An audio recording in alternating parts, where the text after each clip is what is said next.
Las colonias Don Algodón patrocinan este espacio. El caso Koldo avanza en el Tribunal Supremo. El juez que lo investiga ha citado a declarar a José Luis Ábalos el próximo 12 de diciembre. Es una citación voluntaria porque Ábalos es diputado y todavía no se ha pedido al Congreso el suplicatorio. ¿Qué tal está? Muy buenas tardes. El Tribunal Supremo asume además la competencia para investigar a Víctor de Aldama y a Koldo García. Los dos también están citados a declarar en el Supremo. El juez quiere averiguar qué papel jugaba cada uno de ellos en esa trama. Si Aldama conseguía contratos con la Administración gracias a su influencia sobre Koldo García, que a su vez podría haber actuado de enlace con Ábalos. Son las tres piezas claves de este caso. Pedro Callejas. Sí, Sandra, el juez que investiga a Ábalos ve una relación directa e indisoluble entre el exministro de Transportes, Koldo y Aldama. La Audiencia Nacional va a poder seguir investigando, como hasta ahora también, a los dos principales comisionistas de la trama, pero la parte de Ábalos, la relación que tenían con Ábalos, se la queda ahora el Supremo. El coronel de la Guardia Civil, que lleva la lucha contra el terrorismo yihadista, asegura ante el juez que Koldo y Aldama eran colaboradores del Instituto Armado. Los dos, además, fueron condecorados por la Benemérita. Los frentes judiciales no apagaron estos aplausos del fin de semana en el Congreso del PSOE. También se han escuchado muchos hoy en la nueva ejecutiva, donde apenas hay cambios en los puestos de confianza. Se mantienen María Jesús Montero y Santos Cerdán, uno de los que han sido señalados directamente por Víctor de Aldama. Hay preocupación en el Partido Socialista, aunque en público ellos se muestran eufóricos, estergarridos, y también cierran filas en torno a Pedro Sánchez. Sí, tal y como se esperaba, ni una fisura en torno a Sánchez. No lo hubo el fin de semana ni tampoco hoy aquí. La nueva ejecutiva se ha reunido durante algo más de 2 horas y lo que nos dicen es que Sánchez les ha pedido a todos que se pongan las pilas, que centren ya la vista en las próximas elecciones. Lo que se ha orquestado es una operación de Estado que empieza desde el propio presidente del Gobierno, que es un cobarde. Isabel Díaz Ayuso retoma el choque directo contra Pedro Sánchez. Hoy en Espejo Público ha vuelto a la carga, llamando cobarde al presidente del Gobierno, al que también acusa de usar los medios del Estado para destruirla políticamente. Y hay mucho más. Ayuso llama jetas a los socialistas, les compara con norcoreanos por su culto a su líder. El Partido Socialista anuncia la creación de una gran empresa pública de vivienda para solucionar los problemas del sector y otras medidas, entre ellas nuevos impuestos para aquellos propietarios que tengan más de 3 inmuebles. Hoy entra en vigor el nuevo registro de viajeros, obligatorio para agencias de viajes, hoteles y empresas de alquiler de vehículos. A partir de ahora, cuando lleguemos a la recepción, nos van a pedir más datos, por ejemplo, número de teléfono móvil, correo electrónico o parentesco en el caso de que viajemos con menores. También es hoy noticia Joe Biden por hacer algo que dijo que nunca haría. El presidente de Estados Unidos ha indultado a su hijo para evitar que vaya a la cárcel. Hunter Biden fue declarado culpable de posesión de armas y de evasión fiscal. Y ahora su padre, el presidente, le libra de toda carga porque considera que el proceso fue injusto. Recurre Biden al indulto a pocas semanas ya de dar el relevo a Donald Trump, que ahora pide el mismo trato para los condenados por el asalto al Capitolio.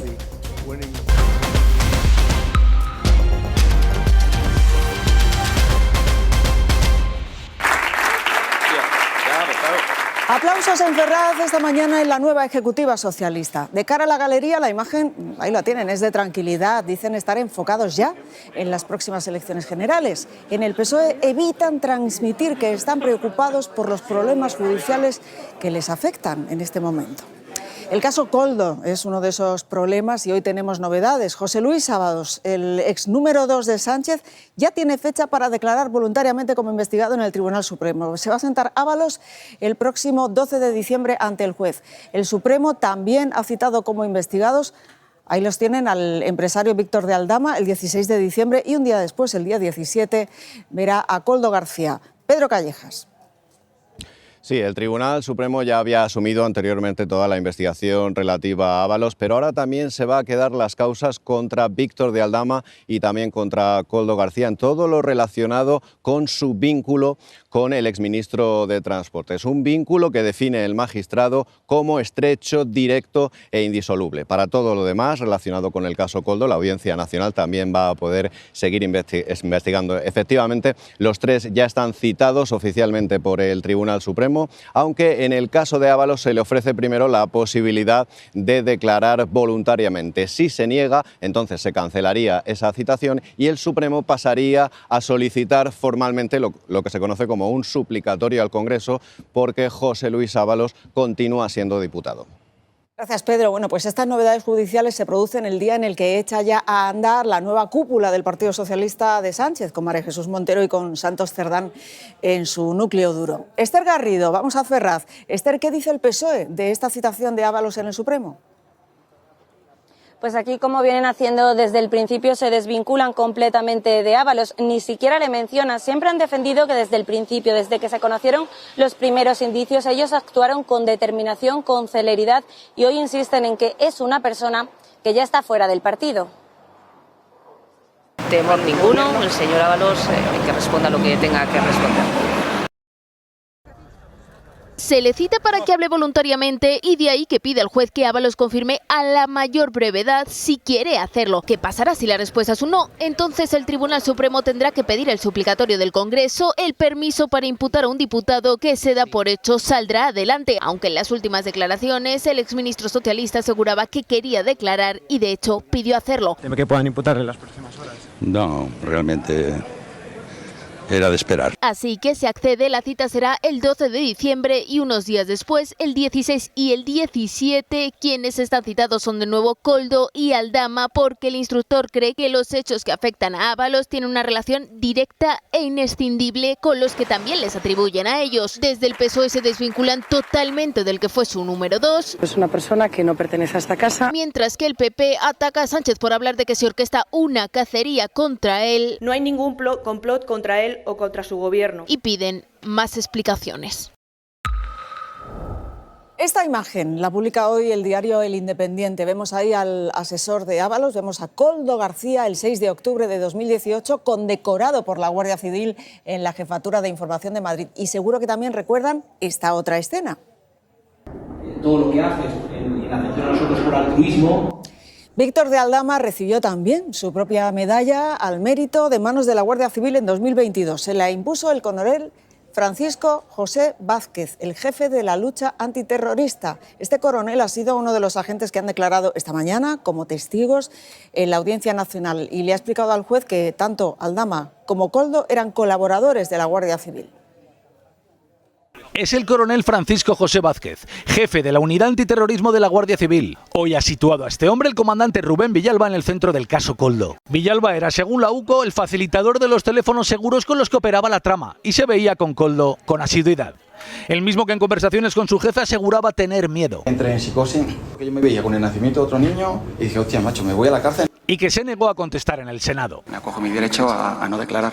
Hoy Francisco José Vázquez, el mando que pone la medalla del mérito a Aldama, ha confirmado que tanto Aldama como Koldo García eran sus colaboradores a través de Rubén Villalba. Koldo desde mucho tiempo atrás y Víctor Aldama también, y por eso se le dio de alta en el sistema de alertas de agentes colaboradores. Pero no ha llegado a dar más explicaciones sobre su papel exacto tras acogerse a la ley de secretos oficiales.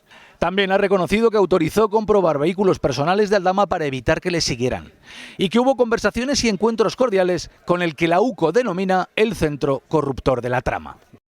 También tenemos nuevas informaciones sobre el fraude de los hidrocarburos, sobre el caso que llevó a Aldama a la cárcel. Sus socios sabían meses antes de que estallara ese caso que la Guardia Civil les iba a detener. Javier Gallego. Sí, Sandra, Claudio Rivas, socio de Aldama, le dice en una conversación telefónica a otro empresario que la Guardia Civil ha destapado el fraude de los hidrocarburos. Esta conversación que desvela The Objective se produce en mayo, 7 meses antes de su ingreso en prisión. Así le dice a su interlocutor que les van a detener a todos. No hables con nadie de hidrocarburos ni de nada, ni de vinculaciones. Me han quitado el pasaporte todo ya. Que las van a follar a todos, que os olvidéis ya del tema, que esto se ha acabado. A todos, van a detener a todos. La presidenta de la Comunidad de Madrid ha estado hoy en Espejo Público con Susana Griso y no ha dejado títere con cabeza. Isabel Díaz Ayuso ha llamado cobarde a Pedro Sánchez. Le acusa de haber puesto en marcha una operación de Estado para destruirla. Lo que se ha orquestado es una operación de Estado que empieza desde el propio presidente del Gobierno, que es un cobarde. Le dijeron, al plural, fíltralo tú, y así nos tapas. Y decimos que la información la hemos extraído de los medios, pero no.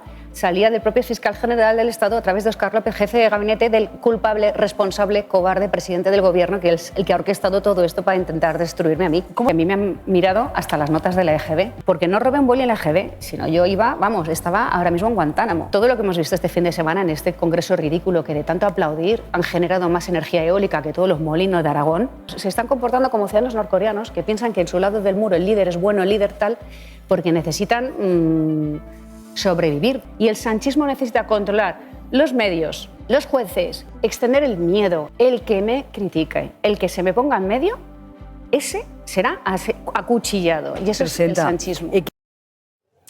A todo esto, Javier, el novio de Isabel Díaz Ayuso, ha presentado también hoy una nueva querella contra Reyes Maroto. Sandra, Alberto González Amador le reclama 20.000 euros a la ministra y actual portavoz socialista en el Ayuntamiento de Madrid, a Reyes Maroto, porque el pasado lunes dijo que es un defraudador confeso. González Amador, recuerden, ya ha presentado denuncias contra Sánchez, contra Bolaños y también contra María Jesús Montero. Según El Confidencial, González Amador ha presentado una solicitud de conciliación. Si Maroto no atiende a esta reclamación, pondrá una querella por injurias y calumnias. Y hoy el fiscal general del Estado, que está imputado por esta causa, ha estado en Bilbao. A su llegada, los periodistas le han preguntado si desde la Fiscalía enviaron el mail con los datos personales del novio de Ayuso a Moncloa. García Ortiz no ha querido contestar. Desde la Fiscalía se hizo llegar a Moncloa los documentos de González Amador. Venimos a inauguración de un edificio. Muchas gracias. Vamos pasando, por favor. ¿Está preocupado por la situación? No. Muchas fuentes le están fijando. Y hoy en el Senado se ha celebrado la polémica cumbre contra el aborto, que reúne a representantes de los gobiernos de Meloni, Milei, Orbán con los de Vox. Los partidos de izquierda trataron de impedirlo. Los ponentes han acusado al gobierno de promover la cultura de la muerte. Algunas representantes de la izquierda les han contestado. La guerra cultural que tenemos que librar frente a esa cultura de la muerte que impulsan desde hace muchísimo tiempo numerosas entidades. Los derechos que ha costado mucho conseguir y que no vamos a permitir que un puñado de reaccionarios nos arrebate. Y a partir de hoy la ciudad de Madrid tendrá un parque con el nombre de los 2 guardias civiles asesinados en febrero por una narcolancha en Barbate. En el homenaje de la capital a los agentes, sus familiares han pedido que se mejore la seguridad de los cuerpos policiales. Que valga para los de arriba, para que dé más seguridad a todos los que siguen, que están trabajando, y que no vuelva a pasar, porque no solo se llevaron a ellos, sino a gran parte de toda la familia, amigos y demás familiares. Gracias. Vamos con más noticias. Vamos con el precio de la vivienda, que sigue subiendo. La de segunda mano casi subió un 13% en el último año. En el ranking de las capitales de provincia más caras tenemos Madrid, Valladolid y Málaga. El precio solamente baja en Tarragona.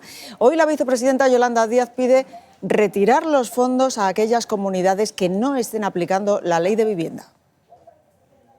Tenemos que retirar los fondos públicos que perciben 11 comunidades autónomas gobernadas por el Partido Popular, que se niegan de manera contumaz a aplicar la ley de vivienda. Yolanda Díaz apunta a las comunidades autónomas, y Sánchez este fin de semana ha anunciado varias cosas. Ha dicho que se va a crear una empresa pública para construir viviendas y que además está pensando en un impuesto para esos que tengan 3 o más casas. ¿Qué sabemos de todo esto? Teo Bernón. Son medidas, Sandra, que han anunciado en el Congreso. Defienden la creación de una empresa pública de vivienda para construir y gestionar viviendas sociales desde la Administración central, aunque las competencias realmente pertenecen a las comunidades autónomas. Y también proponen nuevos impuestos para aquellos propietarios con más de 3 inmuebles, con el fin, dicen, de incentivar que las pongan en el mercado. Es la última idea del PSOE. Una gran empresa pública de vivienda. Pero no dan más detalles. Capaz de construir y de gestionar viviendas. Sobre cómo funcionará. Dicen que va a ser un instrumento más para combatir aquellas comunidades como la Comunidad de Madrid que se empeñan en boicotearla. Ahora mismo ya existe algo parecido, la Sareb, una sociedad que construye y gestiona alquileres asequibles, aunque solo el 50% es propiedad del Estado y desaparecerá en 2027. La Sareb no está ayudando a subsanar este problema de déficit de vivienda que se produce en las grandes ciudades. Problema, la competencia es de las comunidades. El tema de suelo, urbanismo es competencia de los ayuntamientos y la gestión de la vivienda es autonómica. Y con la ley del suelo bloqueada. Más bien parecen un brindis al sol en un contexto casi de mitin que unas medidas con visos a poder llegar a algo real. Un anuncio que se suma Construir de aquí a 5 años 183.000 viviendas públicas. a todas estas promesas. Repito, 183.000 pisos protegidos. Pero el gobierno solo ha construido 244 en el último año, ni un 1% de lo prometido. Y un grupo de ciberdelincuentes asegura haber robado millones de datos de la agencia tributaria. Exigen 38 millones de dólares para no hacerlos públicos. Hacienda asegura que se han revisado todos los sistemas y no se ha detectado ninguna salida de información. Y la empresa Globo cambia su modelo de trabajo. Va a contratar a sus repartidores. Son unos 15.000 y hasta ahora eran autónomos. El anuncio se produce un día antes de que el CEO de la compañía tenga que declarar por un presunto delito contra los derechos de los trabajadores.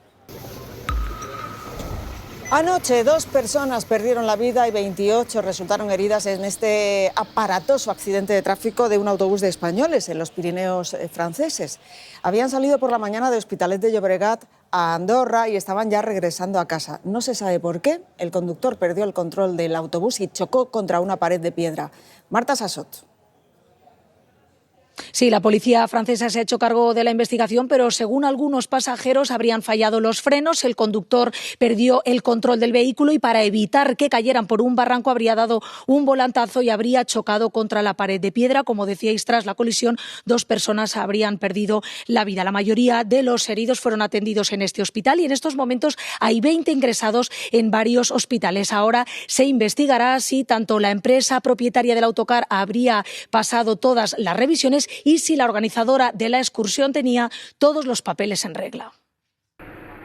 El viaje low cost de la tragedia se anunciaba con este cartel. Prometían un domingo de compras rápidas por Andorra en el Black Friday. No tienen las posibilidades de viajar en un coche, entonces cogen esas excursiones. Un viaje barato desde Barcelona, ida y vuelta, 27 euros. Iban con la ilusión de viajar sin imaginar que quizás no iban a regresar. Cuando vuelven de Andorra, el autocar tiene 2 opciones. Una, tomar este túnel rápido, más seguro, pero que cuesta dinero. Peaje, no lo cogen. Deciden adentrarse en el puerto de montaña, una carretera secundaria llena de curvas donde colisionan contra una roca.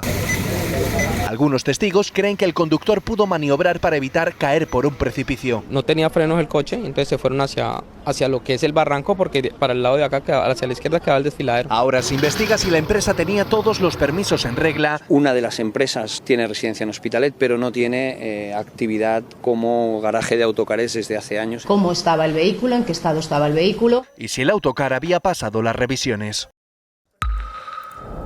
Desde hoy vamos a tardar más en registrarnos en los hoteles porque entra en vigor ya la nueva normativa que obliga a los clientes a informar, por ejemplo, del método de pago o del parentesco que tenemos con los menores que nos acompañen.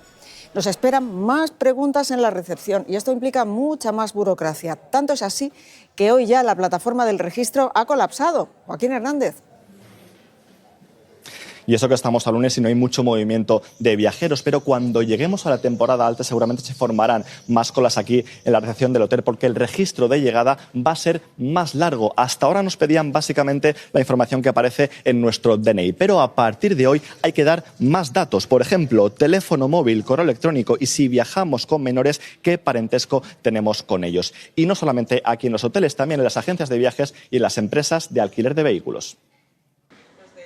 ¿Qué empresas nos pedirán estos datos? Todas las empresas dedicadas al alojamiento de viajeros, tanto hoteles, hostales, campings, parking para autocaravanas, agencias de viajes, así como los alquileres de coches. ¿Qué datos nos pedirán? Número de tarjeta de crédito, fechas de la transacción. El IBAN, o por ejemplo su teléfono móvil o su teléfono fijo, o cuál es el parentesco. ¿Y para qué se usan estos datos? El objetivo es luchar contra la delincuencia organizada y el terrorismo. Según el Gobierno, en 2 años se han recibido ya casi 5 millones de datos que han servido para identificar a 18.500 personas que estaban en búsqueda y captura. ¿Por qué se opone el sector turístico? Creemos que se está vulnerando la intimidad de las personas. No puede dedicar a cada cliente para hacer una reserva pues media hora porque sería inviable.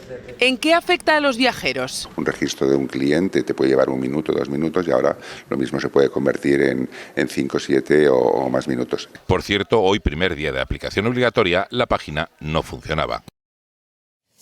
Nos vamos ahora hasta Estados Unidos porque el presidente Joe Biden sorprendentemente ha indultado a su hijo Hunter a pesar de haber dicho varias veces que no lo haría. Ha cambiado de opinión Joe Biden a pocas semanas de abandonar la Casa Blanca, así que su hijo no irá a la cárcel. José Ángel Abad. Sandra, solo unas semanas antes de la sentencia, Biden alega ahora que a Hunter Biden, a su hijo, solo se le ha perseguido por ser hijo suyo, y esta es la cuestión clave que de ninguna manera va a permitir, digan lo que digan los tribunales, que entre en la cárcel. Y Trump, por supuesto, ha tardado medio minuto en acusarle de interferencia judicial tras comprobar a la hora de la verdad la fe limitada de Biden en la justicia y que en esta hora última prefiere actuar como padre antes que como presidente. Lo dijo públicamente y en varias ocasiones. Insistían desde la Casa Blanca.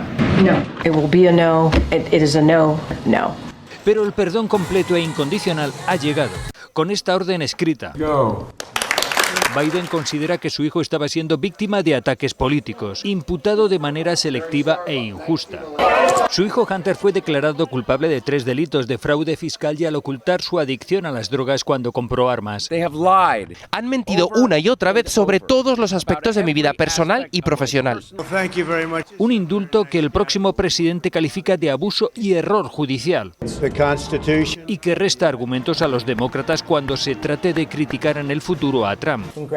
En un comunicado, Biden asegura que espera que los estadounidenses comprendan por qué un padre y un presidente llegan a esta decisión. Lo hace 7 semanas antes de abandonar la Casa Blanca.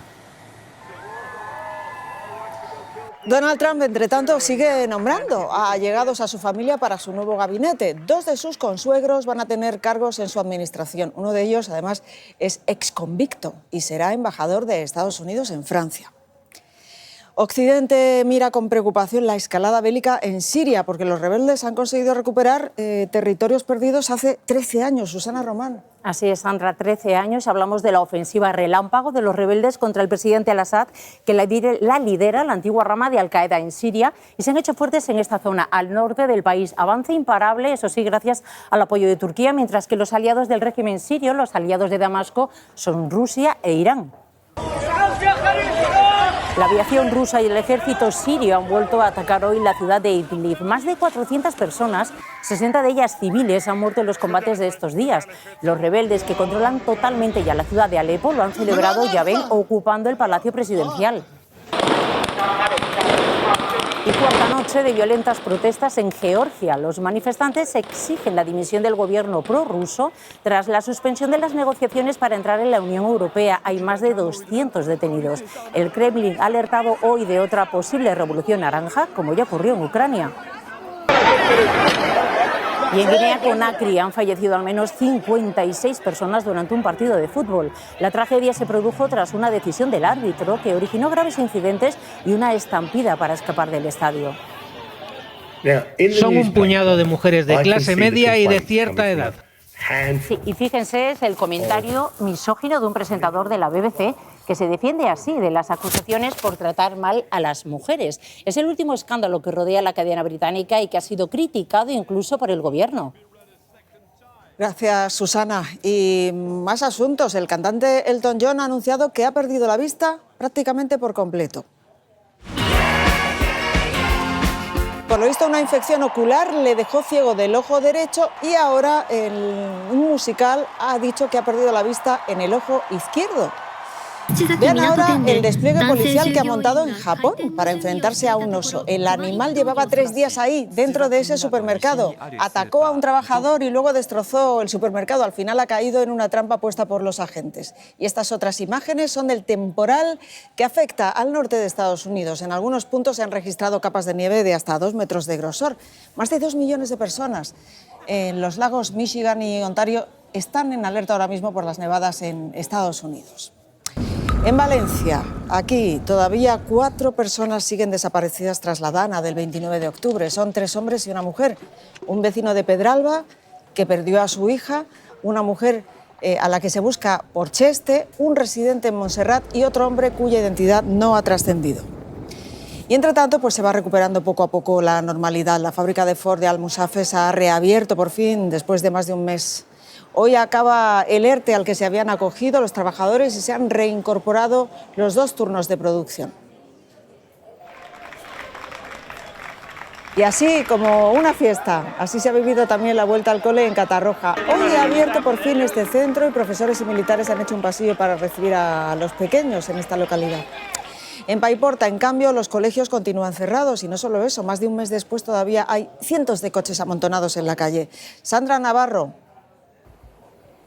Miremos donde miremos, cientos de coches abandonados y destrozados. Aquí en Paiporta, el Ejército de Tierra se está encargando de retirarlos de garajes y calles. Los traen a este punto algo más alejado de las viviendas. Aquí se procede a su peritaje, necesario para facilitar las indemnizaciones de los afectados. Esta montaña de coches es el orden del desorden. Refleja un proceso lento un mes después de la dana.